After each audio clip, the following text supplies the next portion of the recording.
মাত্র 4 মাসের মধ্যে আপনি ফেসবুকের টাকা কিন্তু পকেটে নিতে পারবেন। কিভাবে কাজ করবেন, কেমনে করবেন, সঠিক গাইডলাইন কোথায় পাবেন, আজকে সবকিছু নিয়ে আলোচনা করবো। ইনশাল্লাহ আপনারা পুরো ভিডিওতে দেখবেন, অনেক কিছু শিখতে পারবেন এই ভিডিও থেকে। ফেসবুকে কাজ করা কিন্তু অনেক মানুষের স্বপ্ন। দেখা যায় কিছু কিছু মানুষ একদিন 2 দিন ফেস করছে বা একদিন 2 দিন ভিডিও আপলোড করছে, তারপর থেকে কিন্তু কন্টিনিউ আর ভিডিও আপলোড করে না। তারা মনে করে কি আজকে ভিডিও ছাড়লাম, কালকে থেকে কিন্তু আমি সফলতা পেয়ে যাব। আসলে ভাই ফেসবুকে এরকম কোনো নিয়ম নাই। আপনি ছোট থেকে বড় ইউজার পর্যন্ত যাদেরকে দেখেন না কেন, তারা কিন্তু ছোট থেকে বড় হওয়া পর্যন্ত অনেক স্ট্রাগল, অনেক পরিশ্রম করছে তারা। আপনাকে মিনিমাম এখানে ধৈর্য ধরতে হবে 3 থেকে 4 মাস পর্যন্ত। আপনাকে নির্ধারিত সময়ে ভিডিও আপলোড করতে হবে, নির্ধারিত সময় আপনাকে পেজে টাইম দিতে হবে এবং পেজের কোয়ালিটি ফেস সবসময় আপনাকে ফ্রেশ রাখতে হবে। আমাদের নিজের পেজকে আমরা গ্রো করার জন্য আমরা 4টা স্টেপ ফলো করব। এই 4টা স্টেপগুলো কি আমরা আজকে বিষয়ে সবকিছু জানতে পারবো ইনশাআল্লাহ। প্রথম স্টেপ হচ্ছে আপনি একটা প্রফেশনাল ফেসবুক পেজ করবেন। দেখা যাচ্ছে যে কারো আবার প্রোফাইলে থাকতে পারে, ভাই আমি নিষেধ করব আপনারা প্রোফাইলে কাজ করেন না, আপনারা পেজে কাজ করেন। পেজে কাজ করলে ভিডিও ভাইরাল হওয়ার সম্ভাবনা প্রায় 90% থেকে যায়। প্রফেশনাল ফেসবুক পেজ খোলার পর দ্বিতীয় স্টেপে হচ্ছে আপনাকে নিয়মিত ভিডিও আপলোড করতে হবে। যেমন ধরেন প্রতিদিন 3-4টা করে আপনি রিলস ভিডিও আপলোড করবেন, কারণ এখনকার বর্তমান সময়ে কিন্তু রিলস ভিডিওগুলো অনেক বেশি ভাইরাল হয়, যার ফলে কিন্তু আপনার রিচ এঙ্গেজমেন্ট তাড়াতাড়ি কিন্তু বৃদ্ধি পায়।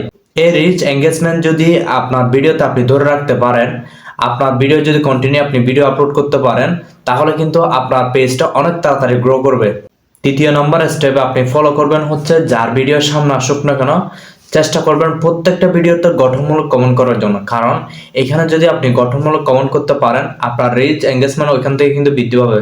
তার পাশাপাশি যদি আপনি একটা দুইটা কিন্তু রিপ্লাই কমেন্ট করতে পারেন, ওইখান থেকে কিন্তু আপনার রিচ এঙ্গেজমেন্ট আসবে।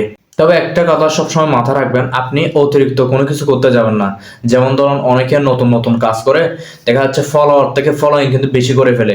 এরকম হলে কিন্তু আপনাকে আনইউজুয়াল অ্যাক্টিভিটির সমস্যার সম্মুখীন হতে পারেন আপনি। তাই কমেন্ট ব্লক না খাওয়ার জন্য আপনি ধীরে সুস্থে কিন্তু কমেন্টগুলো করবেন। যেমন ধরুন 5 মিনিট কমেন্ট করছেন পুরো ভিডিও দেখে, এই 5 মিনিট পর আপনি কিছু সময় রেস্ট দেন, কিছু সময় রেস্ট দিয়ে আবার কন্টিনিউ আপনি শুরু করেন। কারণ আপনি যত বেশি কমেন্ট করবেন, যত বেশি আপনি পরিচিত হতে পারবেন ফেসবুকে, তত তাড়াতাড়ি কিন্তু আপনার পেজ র্যাঙ্ক করবে এবং গ্রো করতে পারবে। চতুর্থ নম্বর স্টেপ হচ্ছে আপনাকে লাইভ করতে হবে সপ্তাহে 2 থেকে 3 বার। আপনি চেষ্টা করবেন লাইভের মাধ্যমে কিন্তু মানুষকে আপনার পেজের সাথে কিন্তু পরিচয় করে দিতে। কারণ একটা লাইভে পারে আপনার পেজটাকে এন্ডেমিটিক হিসেবে কাজ করতে বা ফ্রেশ রাখতে। আপনি যেটাই বলুন না কেন, লাইভ কিন্তু আমাদের পেজের জন্য অনেক গুরুত্বপূর্ণ ভূমিকা রাখে। লাইভ করার পর আপনি একটা জিনিস মনে রাখবেন, এই লাইভটা যাতে 3 মাস পর বা 2-3 মাস পর যাতে ডিলেট না হয়ে যায়, সেদিকে আপনাকে খেয়াল রাখতে হবে। যার জন্য কিন্তু লাইভ করার পর নেভার ডিলেট যেটা আছে, অটো ডিলেট বলেন যেটা আছে, আপনাকে ওই অপশনটা চালু করে দিতে হবে যাতে এই লাইভটা কখনো ডিলেট না হয়। তো এই 4টা কাজ আপনি যদি কন্টিনিউ করতে পারেন, বেশি না 4 মাসের মধ্যে আপনি ফেসবুকের টাকা কিন্তু পকেটে আনতে পারবেন। তো ভিডিওটা কেমন লাগলো অবশ্যই কমেন্ট করে জানাবেন, আর পেজে নতুন হলে অবশ্যই ফলো করে দিবেন। সবাই ভালো থাকবেন, আমার জন্য দোয়া করবেন। আসসালামু আলাইকুম।